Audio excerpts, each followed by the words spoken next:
সোমবার রাতের বৃষ্টি মঙ্গলবার দিনভর ভুগিয়েছে সাধারণ মানুষকে। কাউকে দীর্ঘক্ষণ রাস্তায় অপেক্ষা করতে হয়েছে, কাউকে বাসে বাদুড় ঝোলা হয়ে যেতে হয়েছে, কেউ আবার গন্তব্যে পৌঁছতেই পারেননি, কারো বাড়িতে জল ঢুকেছে, কাউকে ঘন্টার পর ঘন্টা বাড়িতে কাটাতে হয়েছে জল এবং বিদ্যুৎ ছাড়া।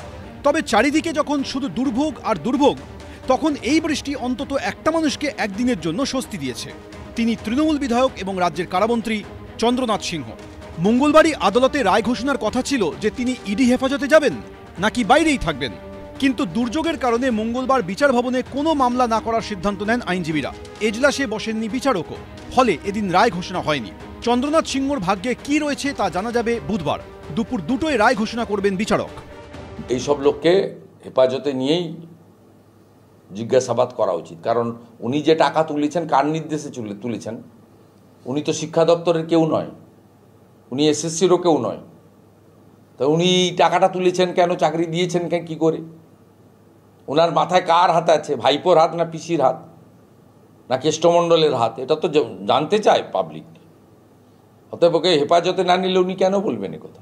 কার্যত বিজেপি যে বিচার ব্যবস্থাকে প্রভাবিত করতে চায়, আমরা বিচার ব্যবস্থার প্রতি শ্রদ্ধাশীল, কিন্তু বিজেপি যে বিচার ব্যবস্থাকে প্রভাবিত করতে চায় এই মন্তব্য আবারও সেটা বিজেপি নিজেই প্রমাণ করলো।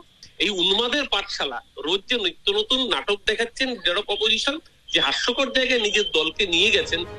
প্রাথমিক নিয়োগ দুর্নীতির চার্জশিটে মন্ত্রী চন্দ্রনাথ সিংহের বিরুদ্ধে প্রায় 13 কোটি টাকার বেআইনি লেনদেনের অভিযোগ করেছে ইডি। এ নিয়ে ইডির বিশেষ আদালতে শুনানি শেষ হয় শনিবার।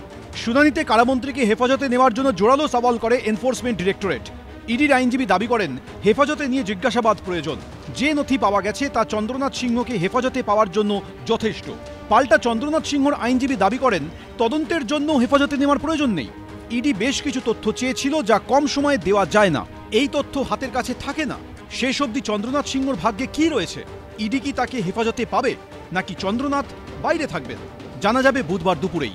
পার্থপ্রতিম ঘোষ, আবির দত্ত, বিটন চক্রবর্তী, এবিপি আনন্দ।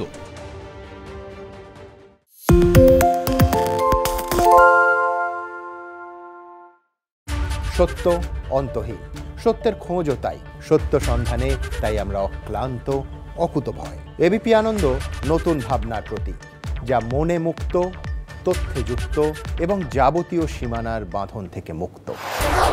সীমা না শব্দটির মধ্যে লুকিয়ে আছে মানা শব্দটি, যেন চোখ রাঙানি এক অদৃশ্য বেড়াজাল, যা আটকে রাখে আমাদের এক ছোট্ট গণ্ডির মধ্যে। একমাত্র সঠিক খবরই গড়ে তুলবে এক মুক্ত সমাজ। সেই জগৎ গড়ার লক্ষ্যে কোনো সীমানার ঠুকুটি আমরা মানব না। এবিপি আনন্দ এগিয়ে থাকে, এগিয়ে রাখে।